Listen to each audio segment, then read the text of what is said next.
अस्सलाम वालेकुम दोस्तों, उम्मीद करता हूँ आप सब खैरियत से होंगे। दोस्तों, आज की वीडियो में आप लोगों को बताऊंगा कि अगर आपकी तीतर मादा अंडों पे बैठ जाए तो उसके लिए आपको किन चीज़ों का ख्याल रखना चाहिए।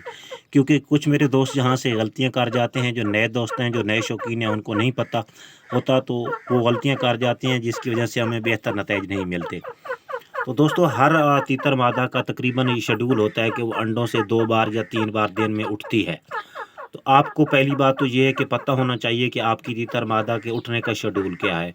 तो आपको पता चले, जब भी पता चले कि ये शेड्यूल है, तो आपने उस टाइम उनको खुराक डाल देनी है और ताज़ा पानी भी फ़ौरी तौर पे डाल देना है। क्योंकि ये ऐसा टाइम होता है जिसमें मादा को भूख लगी होती है, मादा ने खुराक भी खानी होती है, पानी भी पीना होता है और जो बीट है वो भी उसने करनी होती है। क्योंकि जो बीट है वो अंडे के ऊपर ये मादा नहीं देती, ये उठ के जब उठती है तो उस वक़्त ये बीट करती है। क्योंकि अगर ये अंडों के ऊपर करती है तो फिर अंडे ख़राब हो जाते हैं। अगर ऐसा हो जाता है आपके साथ, अंडों पे मादा ने बीट दे दी है, तो आप उन अंडों को साफ़ कर लें। क्योंकि इनमें बच्चे निकलने के चांस फिर कम हो जाते हैं। ख़ास तौर पर उस वक़्त जब आपकी तीतर मादा जो है वो उसकी बीट ऐसी अंडे के उस हिस्से पे चमट जाए जिस हिस्से में बच्चे की चोंच होती है। क्योंकि सबसे पहले जो अंडा क्रैक होता है वो बच्चे की चोंच वाली जगह से ही होता है और वहाँ से फिर सारा सिस्टम शुरू होता है।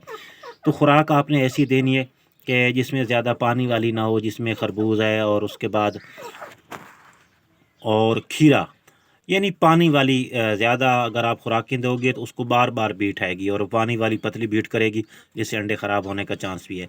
तो आपने ऐसी खुराक इनको देनी है जो थोड़ी सख्त हो, मसलन अनाज आप बाजरा दे सकते हो, बाकी गंदम दे सकते हो। बेहतर ये है कि गंदम का दलिया बना लें अगर आपने देनी है। गंदम बहुत अच्छी चीज़ है, बाजरे से भी बेस्ट है, लेकिन इसका दलिया बना के देना चाहिए।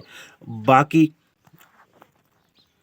कुछ दोस्त जो हैं वो पूछते हैं कि तीतर को अलग करना चाहिए या नहीं करना चाहिए, उस पर भी मैंने वीडियो बना रखी है पूरी डिटेल के साथ, वो भी आप देख सकते हैं। तो मेरी राय ये है कि अगर अंडे को नर कुछ नहीं कहता, अंडों के साथ छेड़छाड़ नहीं करता और मादा को तंग नहीं करता, तो नर साथ ही रहे।